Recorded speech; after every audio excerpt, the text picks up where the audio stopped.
Okay, so we'll get a bit deep here. Deep, oh no. I want you visualizing yourself on a stage, and in front of you is the entire Southern ward. Yeah, right. And you want to give them a message. And what would that message be? And why should they vote for you? They're all the big policies that I'd like to achieve, like the recreational circuit, like changing the rating policy. The actual work, though, of a councillor is the minutiae. This election period is really about issues that are here for today. But what you need on council and in local government is a safe pair of hands, someone who's intelligent, who's connected with their community, and who can actually make hundreds of decisions which are going to make your life better. It is so easy to switch off. I mean, we're talking about massive policy documents, huge strategic plans that have a huge impact on the Adelaide City generally, and also for the rest of South Australia, really, when it comes to tourism. And these things are quite boring. Actually, they're really, really boring. And you need someone who's going to be as passionate about these big projects as they are about the minutiae detail of the strategic plan and these policy documents. Because those policy documents are essentially scripts for bureaucrats who then carry them out. And if those policy documents are wrong, whether they go in the wrong direction or if they're not thought out correctly, that's what leads to bad outcomes. And so what I would be saying to my local residents is I will look at the detail and I will do the work to make sure that the hundreds of decisions that come through are the right decisions, and that I put my entire focus into it, because it's very easy to switch off as a local government elected member. No one's really checking up on you. The media isn't questioning you. There is no question time. So you're left to your own devices. And if you sat on the council chamber, rocked up and had dinner and went home every day and switched off, that's so easy to do. So my commitment will be to make sure that the detail delivers the great outcomes that you expect from it. And no, you won't appreciate it. No, you won't see it. But that will be the most important thing to you. So you've had a lot of chats to locals in the Southern Ward, and I'm sure they're good chats there. What seem to be the concerns of the Southern Ward? Like what are the immediate things being communicated to you from the locals, and what have you communicated to them to respond to them? Yeah, right. So some examples of, I suppose, issues that people have raised with me. I think it generally seems to me, so it's quite interesting, right? Because my electorate, I suppose, almost have two speeds, or you might say that in the southeastern part of the city that residents are more looking for the larger homes, and they're trying to look at more kind of family kind of suburbia. But actually from residents that I've spoken to, they want to see more events. They love the local street parties that actually build the community. And so a big thing, I think, the big takeaway that I've seen is actually building community within the residential blocks, and actually having them participate and having street corner events which activates that community and brings people together. Because you do see that, I suppose, more in suburbia. You get that idea that you know your neighbour, that you meet them at the local footy club or whatever it is. You don't necessarily get that, but events and ability to create community, I think, is really important. Just a suggestion. It's one thing that Unley City Council done well is the for example, was the King William Street Party. Yeah, absolutely. Would that Cut Street in that area? Yeah. Would there ever be an opportunity, or would you be opposed to or for having like a street party there? Yeah, they love it. And I've spoken to traders along Hutt Street, so that's exactly what I'm talking about, is activating those different precincts, and then those shops can actually call in other people, like their followers, into and join that street party, and kind of activating that for a short period of time, giving a bit of boost to it. But what it does do is actually get people out of their comfort zone. So we're not just targeting local residents. I mean, from a business perspective, we want to be drawing people into Adelaide for those businesses to make sure that they can survive. Otherwise, the commercial vacancy rate will increase. And that's something we've seen massively. Things like 20-30% casual vacancy rate, commercial vacancy rate within the city, which is not good. And following COVID, large companies have not pulled back all their workers into the city. So we do need to continue that activation. And that's something I think that, it's almost like it doesn't need to be something that the council necessarily puts into and sponsors all of the money, but they do need to provide the management experience. But just like you had with the street party, where everyone brings a plate of food, that's what the businesses can all chip into, and they can say, this is what I can provide, and try and activate those regions. Going into, you mentioned before the Japanese garden and all these other features. Why do you love the South Ward? What to you is appealing about the southern part of the city, and why should people want to be there? So I live in an apartment. I wake up and I see the sunrise over the hills, and I look out across my balcony and there's actually trees everywhere. It's an incredibly green city. From there, I will wake up generally early in the morning and actually run to the gym. And I go to the gym and then I run home and I actually get to see the sun come up over Adelaide. And Adelaide is a beautiful city, particularly the cathedral in Victoria Square. When the sun hits that in the morning, it's just beautiful. And it's kind of those moments that you have all the time in Adelaide where the things around you and you just feel happy and you feel content and you feel like you belong. And that's what I think really draws me to South Ward in particular. It seems like there are quite a mix between older and younger residents, but it's certainly an area of town which is a bit slower than, say, Central Ward, where we don't have those businesses. It is residential. We do have larger blocks, and it is an excellent place for a young person like myself to be living. And you can go and chill out at the Japanese gardens. And there's a lady who plays Chinese harp on the weekends, and let's go and sit there and chill out with a book or sit there and just listen to the water running over the rocks. And you have this diversity. I mean, from Adelaide City, I can get to my ballroom dancing classes. I can get to the beach. I can get to the hills so quickly. I get to my work within 5 minutes. And it's one of the best places to live. Yeah, I guess one thing that's really unique about the South Ward is that it's actually like a suburb. Like an actual suburb. It's like suburbia. It's like houses with gardens That's right. and backyards, and Yeah. that is very unique to see in a city. Yeah. You wouldn't normally see that. So, No. Yeah, It's not high rises necessarily. it's that there's a few streets there and if you didn't look up, you would think, oh, I'm in Burnside, or I'm in. Oh yeah, totally. Particularly in the western part, you just kind of walk through and you're like, am I in the middle of a, Burnside or Unley, or it's beautiful. Do you think that the like, if you could sum up the charisma of the Southern Ward, like what does it mean to the city as a whole? Like, what does that part of the city mean? There's some significant commercial properties, but I find it peaceful. I find it restful. But excitement's at your front door. Yeah. Right. Yeah. So it is 3 minutes that way before you are into the worst of Hindley Street or the best of Hindley Street, right? You're 3 minutes from the best dining experience. You also it's relaxed. Like, there isn't a huge amount of traffic. It is a great place to live, and I can sit on my balcony and just have peace. But I also have everything around me as well. Or I can go into the parklands, and per head of population, the open space that we have, we're so lucky in South Ward to have that. And Central Ward, it's so much further away. If you're living in the heart of city, you just don't have that access. Whereas for me, it's a 2-minute walk down to the into the parklands, so I can actually find that kind of peace and rest. So it's just the best of everything, right? It seriously is. And I even feel North Adelaide is being taken over by traffic, and it feels like there is that hustle and bustle, and that commercial zone is taking over and becoming more and more prominent. And there's a real grind between commercial and residential.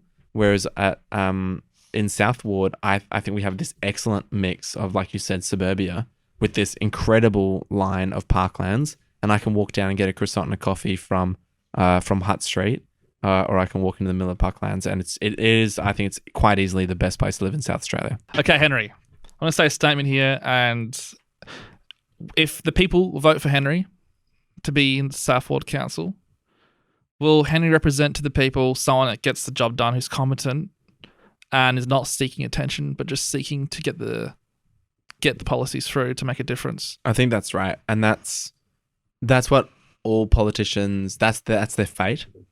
The vast majority of politicians will never be remembered. I mean, if you get picked up by a Russian submarine off Australia, like Harold Holt did, then you'll be remembered. But you'll generally be remembered for doing something amazingly great, or like amazingly that people have this huge amount of spite for you. So politicians generally will not be remembered for the things that they do. But I think I will know that the time that I've spent on this earth, what limited time I have, was spent well advancing future generations. Is that what you want? I think that's the only thing we can hope for, is that to create something better for our children. I don't have children. I don't think I do. Pretty sure I don't. But that's all we can really hope for, I think, to get through life, to make things better for the next generation. Life is bloody hard. And if you go back to Middle Ages or even before that, life was so much harder. And they did all that and they made those improvements. They developed that technology to make things simpler. It's still complex, but I suppose better for humanity overall. Yeah. That's the idea. I'm not sure how much TikTok is making the world a better place, but... Well, I guess going to making the world a better place, not many people know, or some people know that you were a firefighter, or you still are a firefighter. I was, yeah. So I moved were out of a area for my firefighter, local and CFS. you were actually part of protecting or attempting to protect Kangaroo Island during the fires. How did that go down for you? It was going well until it didn't. So I just come out of Cuddly Creek. I was on, it was about 10 days deployment to Cuddly Creek, and we were monitoring the fields there that had burned through, and we're going through putting out fires. So when a fire goes through, gum trees will generally light up a few days later, and they have this giant flaming effect. They look like blowtorches. They slowly heat up, burn through the middle, generally in the core, and then they just pump it out, and they pump out more ash, and then that can skip out into fields and then start again, right? So we're doing that for about 10 days to clean up, and we'll save the chocolate factory up in the hills and the cheese factory. And we then heard about a fire in Kangaroo Island. So I went on deployment to Kangaroo Island to see if we could control it and get that under control. So the fire was actually burning on the side of a cliff, a whole bunch of shrubs that were on the side of the cliff, which we couldn't put out. There was bombers and aircraft dropping, and there was 3 really hot days, about 40 degrees, really, really bad. And then we heard about a wind shift coming through, and this fire was in the middle of dense shrubland. It was created by lightning strikes, and we'd actually put in a request to go in with a dozer, put a line around it. Like, this is how you fight fires. This is a quick 101. You need to burn out to a safe area. If a fire will slowly creep along forever, unless you create a line and you put out everything on that line and then move back into it, so there's no embers. So it was in the middle of dense shrubland. We wanted to put in a dozer, put a circle around it, burn into it, put a whole bunch of trucks around the outside, and then kill that fire. So I had no more energy to burn. That didn't happen, and we didn't have that authority.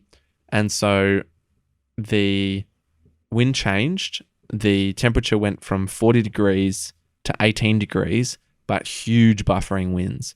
And those winds picked up that fire and just scattered it through the dry shrubland, and it burnt, I think, 200,000 hectares, like half the island, like just like that in 6 hours. And I almost died. It was really tough.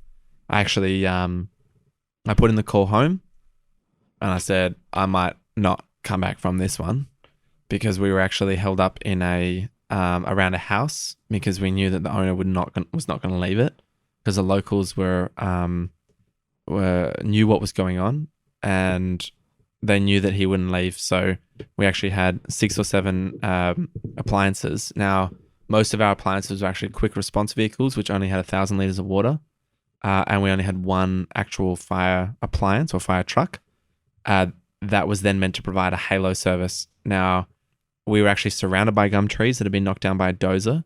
They'd gone through and done a circle, but these were huge bonfires waiting to go, and we were surrounded by them.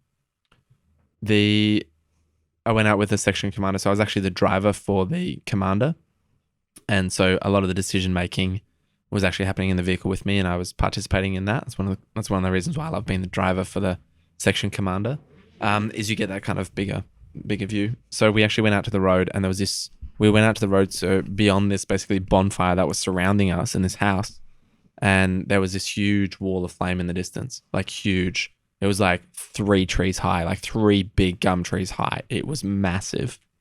And we're like, that's not going to end well.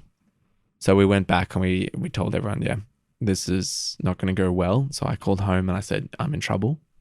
We were there waiting for the fire front to come to us. We were looking at doing a backburn into it to try and survive, which means basically creating a ring of fire around us rather than wait for it to hit you and blow over you. And the wind changed, and the fire that was coming screaming towards us then took a 90-degree turn, started burning over itself. And I could see in the distance this massive pine forest just going up, and it was huge. It was like these huge pine trees that we drove past later. The flames were going like 3 times the height of these trees. It was just massive, and I've got a video of it. It was insane. So we actually started driving back, and along the roads, it was death, just death. There was a whole bunch of native animals, kangaroos, koalas, possums, you name it, just covered all over the road as we started going through the burnt ground. There were also a whole bunch of livestock, like sheep and cows. We actually found a truck which had dropped its trailer, and it was filled with sheep. They'd all died from smoke and heat, and they were essentially charred on one side. And we saw a car that had been burnt out, and we were in the appliance. I looked out of the window. I was riding the actual fire truck at this point. I had a look through the window. I couldn't see anything, but this fire just burnt out. Tires were blown. It looked like a burnt-out car. We kept going. We're basically dodging these bodies as we drove back through. My commander's name was Tim, and we drove past his parents' farm, which was on fire, and he'd lost his dogs during that, and that was like his house had burnt. We could hear on the radio the different areas and the different places where the fire had burned through. So we actually drove up. We went past his house, and he went, "Oh, I guess we go back to town." I was like, "Yo, Tim, you know we're like fire trucks, right? We can go put out the fire in your parents' house." He was like, "Holy shit, we can." So I was like, "Yeah." So we actually went in and saved his house. So his mother's vegetable garden, like she had a rose. That's right, it was a rose garden out the back, all on fire. So we actually put that out. We dragged all this stuff out of the shed. There was a whole bunch of equipment in there, and we could just hear this mooing in the background of cows, which were obviously in a lot of pain. And I asked him, "Do we need to deal with that now?" And he said, "No, we'll deal with it tomorrow." So we finished up there, and we went back to base. We got back. We were staging. This was the chaotic thing about it. Our entire staging had just been relocated overnight from Pandana to another part of the island, which created huge chaos, because we just didn't have a comm center or a center control. So all of the trucks were out there in the middle of like an entire like firestorm, and there was no comms coming through. And we were just, the airwaves were dead. We couldn't really communicate with each other. Our GRNs weren't working amazingly well. We actually did hear Mayday calls come in from other trucks, which I heard were actually in really, really, really bad situations. Like they were in burnover for 45 minutes. Burnover is when that was a situation we were going to be in when the fire came over the top of us. Normally, like in a burnover situation, be there for 2-3 minutes. They were in burnover for 45 minutes and they were connected with a 20,000 litre tank, spraying water all over themselves to keep themselves cool. And I talked to one of the guys afterwards, like we couldn't open the door for 45 minutes because it was so hot outside. So we eventually came back, and there was no communication. They were putting through Maydays, and there's nothing you can do. Anyway, we came back to base, and I went to sleep, collapsed into a bed. I'd been working for 2 days straight now. Like it took a long time. Like I started my shift the day before, and that didn't finish until the next morning. Oh, it probably would have been not 2 days. Yeah, it would have been about 36 hours or something like that. And went to bed, and I woke up the next morning, and I said, "Hey, they've found someone who's passed away. They were trying to drive through the smoke, and their car got caught in the fire, and it burnt out." I was like, "Holy shit, that's the car we passed." And it turns out that the father, it was a son and father. The father was in the back seat, and the son had tried to run through the smoke. And so one of the bodies we actually dodged as we were driving back through was the body of his son. I didn't in the end have to go and support the ambulance or the police to take the to go and get them. But something people don't know is you can't drive through smoke because your car's engine needs oxygen. And if there's a fire going on, there's no oxygen in the air and it's full of smoke. And so your car will stop, can't drive through it. And our trucks, we never turn them off for that reason. So that was a pretty impactful moment. That was a massive toll. Another man had died in Cuddly Creek actually the week before. He was found with a hose in his hand and the rest of it was burnt. And he was trying to defend his property. So the next day on Kangaroo Island, we were looking, it's called Mop Up, where we're actually trying to control the fire line as best we could. And something that sits very sharply in my memory was a paddock of sheep. They were all essentially burnt, and they were lined up one by one. It was strange. They were just lined up in a single line, and the farmer was going along and putting a bolt to their head and So putting them down. Lining up to die. Yeah. And they knew this on them. They wanted this. They wanted to die. I was just sitting there waiting. I was like, Jesus, like that. Yeah, that was pretty painful. And this is why it really, really matters to have detail.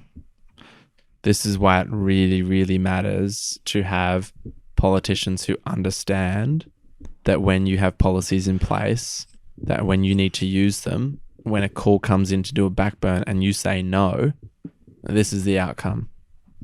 So going into that, seeing that death, destruction, the screams of animals, families torn apart, how does that build your character in seeing such a horrific thing? And what does it mean for you now in terms of your politics and what you can be as a public figure? Obviously, it's tough, but that toughness has created something for you. Well, what are your takeaways? Yeah, that's a great example of a mistake that a bureaucracy or a politician has made.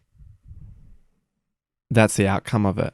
That's the outcome is 20,000 hectares gone and 2 lives lost, and the destruction of how many millions of dollars of property because somebody didn't think about carefully the flexibility and the ability for crews to respond in an appropriate manner to stop a fire. It's like a lack of trust in you guys resulted in death. I mean, yeah. And like, so the reason why I found myself in a very similar situation, this was one of the reasons why I joined the CFS, was because when I was younger, actually a similar thing happened in Canberra where the local firefighting services wanted to put in backburns, and the Legislative Council, on the basis of environmental protection, stopped it. And they said no, because you'll damage koalas and possums and they'll die. And you'll damage the environment. So we didn't put in the backburns. And so what ended up happening was these huge bushfires in Canberra that ripped through the center of our capital and destroyed 500 homes.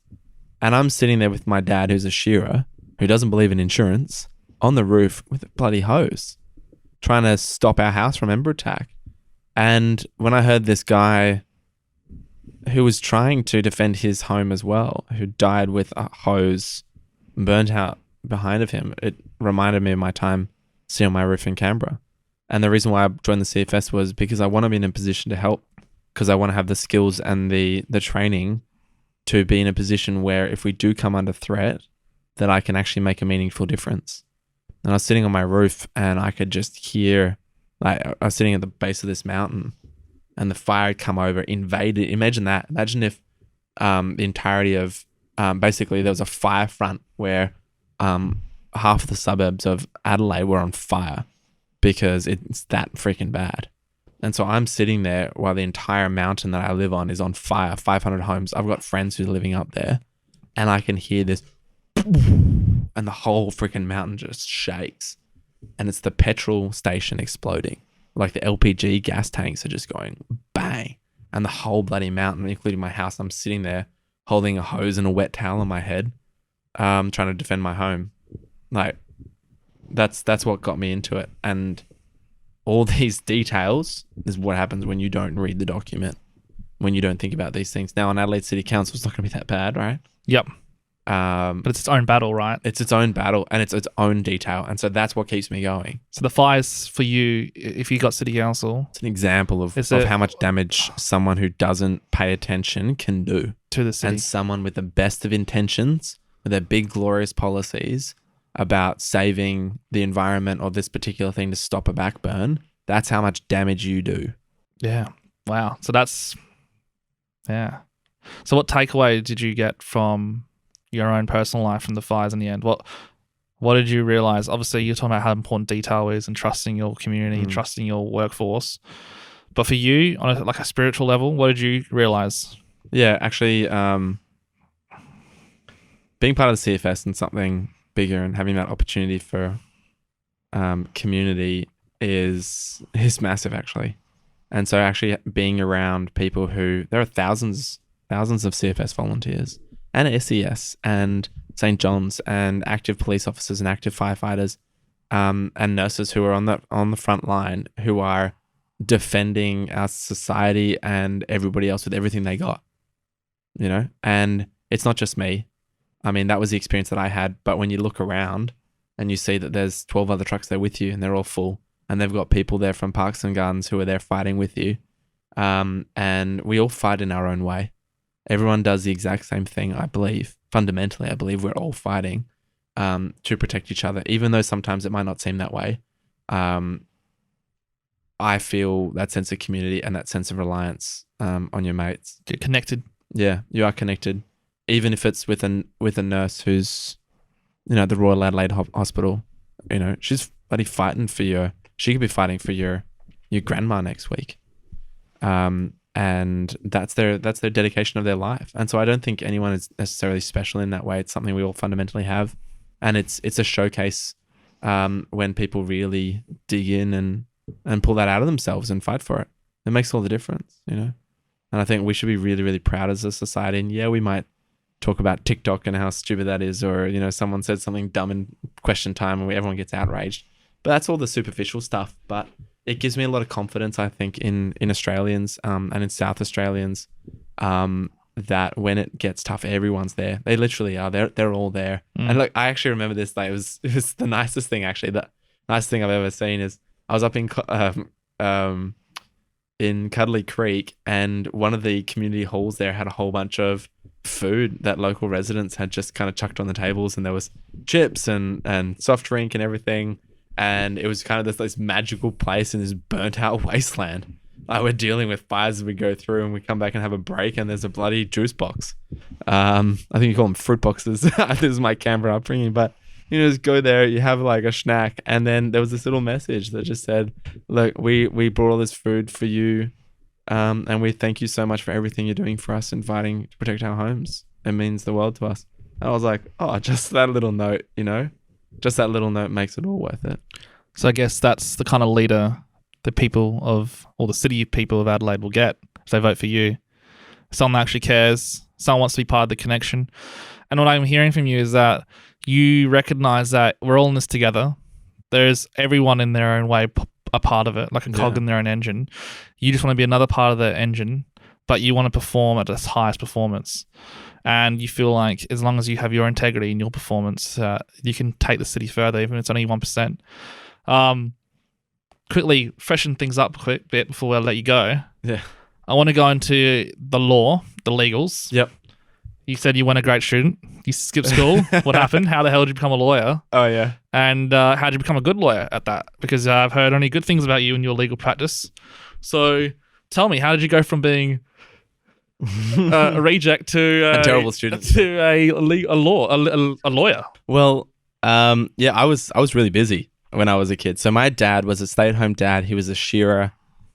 He was a difficult man, but he always wanted the best for me. So he put huge amounts of time into me, and he had all these great ideas of how I could be raised, you know, and the input that he could have. So he sent me to a full immersion French school where everything was in French. And so, first of all, it was all in French. So that's hard enough. And my parents they did not speak the French. Yeah. So, sorry, buddy, can't help you. Yeah. So I got detentions all the time. I had basically given up on schooling and I wasn't that interested. And I got really bored real quick. So the first 2 weeks of physics, for example, when I did it, I loved it. And then it just got into this repetition, every single thing. Like you learn something in maths. Oh, wow, that's so interesting. Cool, now do it 100 times. I was like, I'll do it 2 times and I'm done. And so I lost. And then, of course, if you don't do it 100 times, you don't remember it the next day. And so then they're moving on to the next thing with a prerequisite. And I'm going, oh, crap, I don't remember what we did. And it comes to week 6. I'm like, I have no idea what's going on anymore. I did so well in the first 2 weeks and I completely lost interest. Coming into law, all right, this might sound a little bit silly, and I'm obviously like quite a serious person who loves tax law, but there's something magical about the law, right? It's kind of almost the closest thing I could get to Harry Potter. You literally stand in court, say some Latin, and magical things happen. You know, like property transfers. So it's kind of about as close as you could get. So you feel like you're a wizard almost. Yeah, a little bit. That's cool because, I mean, I guess, what is the law? Law is agreements that people agree upon. Yeah. And you get to speak these agreements out loud and then they turn into emotional actions. Yeah, exactly. That you see actually create changes in the world. Yeah. So law is how the government, how we all agree to live together, right? A lot of people see laws as barriers to freedom. We've had this discussion a couple of times. In fact, laws give you a lot more freedom. If you didn't have any laws, then they give you a lot of freedom by putting controls on other people. And it's the standard of behavior that everyone expects of each other. I obviously went into the most interesting part of law, which is tax law. And this is a very little known secret. Tax law is so much fun. It's so interesting. There's high court cases everywhere about it. And it's a real philosophical thought process about detailed application of words and about what those words mean. And you really get into the fundamentals of how a society ticks. Now, law and the way, this is why I'm so passionate about rating policy, is because the way that the best thing you can do, and I also did an economics degree. So I did law, economics, and arts. And my arts was majoring in economics and philosophy. So the way that taxation policy is actually the biggest mover and changer of behavior rather than any kind of punitive law. So if you want to reward someone, reduce the taxes or issue a subsidy. If you want people to stop doing something, then you issue a penalty or a tax on it. But also you need to tax people in a way that you can then raise combined revenue and then for everyone's better benefit, right? So when I first got into council and started getting involved in local government, they said, what do you want to do? What do you want to achieve? And the answer is I want to maximize marginal benefit. So if I take $1 from someone, I want that to have definitely more than $1's worth of value back to that individual person. I want to have $1.10 worth of value coming back. And as soon as the rating policy, as soon as you taking $1 from someone, which is aggressive, you take $1 from someone from their work, if that produces lower than $1's worth of value to that particular person, then you shouldn't be taking it. And you have this kind of marginal curve of benefit. So yeah, the law is a way that governments can interact with people. They need money to be able to achieve things, but it can stifle things. Payroll tax is a terrible, terrible tax that just reduces businesses from succeeding. The way that Adelaide City Council rates its taxpayers encourages them not to invest back into heritage buildings, right? It encourages them to devalue their buildings and to create ghettos because the rentable value goes down. And then they can make money from, you need to think about what incentivizes people. And actually, you need to understand that people are greedy. That's how they're going to operate. And that is a natural human tendency. And I've just spoken about how communities come together and put greed aside and they'll put their lives on the line. But fundamentally, they are trying to benefit themselves and do that. And that's a normal human instinct. And you've got to think really, really careful about how you incentivize good behavior through rules. So you being a lawyer and having that legal knowledge, what kind of edge does that give you in the city council of this election compared to your, I guess, competitors? Yeah, right. It's the ability to quickly read things and understand it, particularly mundane and boring things, which then have a massive impact. So the way that you have to look at tax law is it's all in these subsections, and it's this complex web of sections interacting with each other with different pressures and different priorities. So when the Adelaide City Council prepares a strategic document or prepares council reports, my tax background actually and the way that I look at these things allows me to figure out how everything's connected, what takes priority, and then what outcome that will then eventually deliver. And so I actually have a very inductive reasoning style, which is not, it is different to deductive. So inductive is making assumptions and then proving that assumption true, which is then the quickest way to achieving an outcome. It also means it's also the quickest way to derive an incorrect outcome because you haven't thought about all the data. But that's what you need to be able to do, is to be able to shortcut. There's so much information that comes at you as a counsellor. Like I'm getting 600, 800 page reports sometimes, and you need to be able, you've got 4 days to absorb that and then deliver an outcome and make a decision on that, which is not going to screw over a whole bunch of people. So that ability to not get swamped by bureaucracy. I'm not sure if you've ever seen Yes Ministers, probably before your time, but the bureaucracy runs their minister and they come in with so much information. So as a counsellor, as a leader, as a representative, you can be swamped with information. So my ability is to cut through that and find the outcome that we need and find the changes that we need and think about quickly how it all connects together. Wonderful. And I guess up to my last two kind of questions. Uh-huh. Second to last question is, in every good hero's tale, or every good hero arc, why the audience falls in love is entertainment. Why the audience falls in love with the hero is because they have great strengths, but they also have weaknesses. What would be your weaknesses? Maybe one really, a weakness that you want to build upon. And then what would you see is your greatest strength and the thing that makes you feel competent about your life? Okay. I'm probably too honest and too... No, I'm kidding. They always ask you this in an interview. What's your biggest weakness? I think that the reason I'm asking you, by the way, is I want the audience to connect with you and really know who you are. And generally with politicians, you don't feel authentically connected to them. So if you as a politician can sit here and actually authentically share with you a serious weakness of yours, I feel like you would appeal to the broad audience a lot more and they would get to know who the true Henry is. Yeah. So what was that for you? And then back it up with your strength, of course, because I want to hear that. I think I've made I'm just trying to think of like significant mistakes that I've made and then why I made those mistakes. And I maybe I frame it in that way. So politicians generally need to set themselves up as these infallible gods. And eventually when they do figure out that they bleed, people eat them. And so you should never, I believe, set yourself up as this infallible god. But a mistake I made was I had a personal vision for Kinsey Gardens Reserve and a combined hub.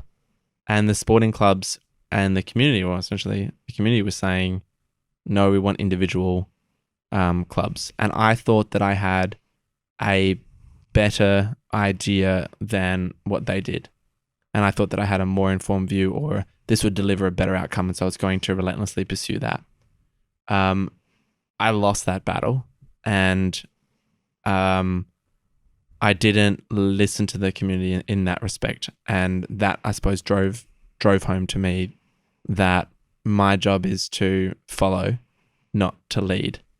And when they say, yeah, I listen to my community, well, you've always got your own personal views about the way that the world should be won. But I think it's when politicians get too big for their boots and they think that they are better or smarter than collective decision making. And that's something I think every politician is very much in danger of doing. And you won't know it until you fall off a cliff and you hit the bottom, that you've made the wrong decision. So I think every politician is capable of doing that and thinking themselves to be smarter than their electorate or smarter than the collective decision making of their electorate. That's where I think they mostly go wrong. Do you ever think about where I've gone wrong? Well, it's good that you can see that. I guess a lot of fear for some people is when you're following, who is doing the leading? Is it a cultural thing? Is it an entertainment thing? What's if those people are being, say, groomed by some other outside force? For you, how do you identify if it's truly what the people want or is what they think they want? Yeah. So, and we talk about this a lot because you're obviously involved in social media and external pressures, and you see that marketing that comes through. One of the politicians that I think has done was probably acted the best, and was he respected his community.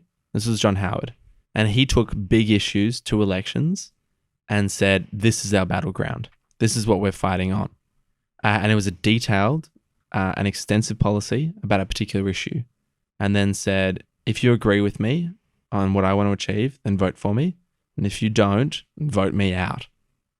And he did that. He took that to a number of elections, and sometimes very controversially, say with the children overboard. But I suppose he also took that with, say, gun control or GST. But he also took work choices, for example, to an election and lost on it.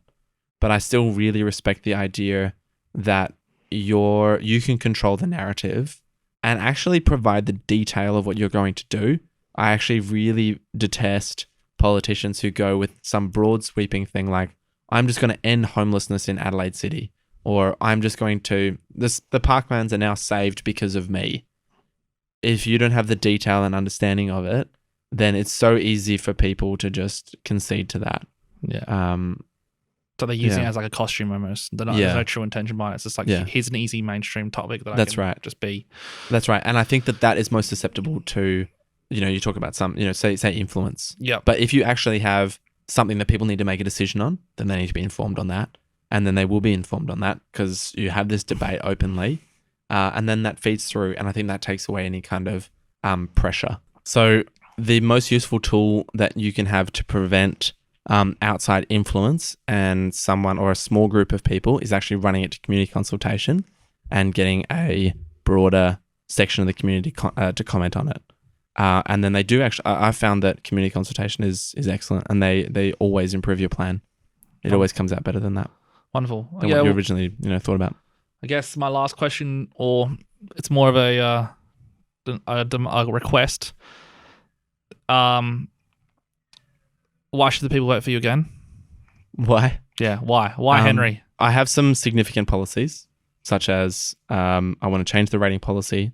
I want to protect our parklands. I want to put in Adelaide recreation circuit.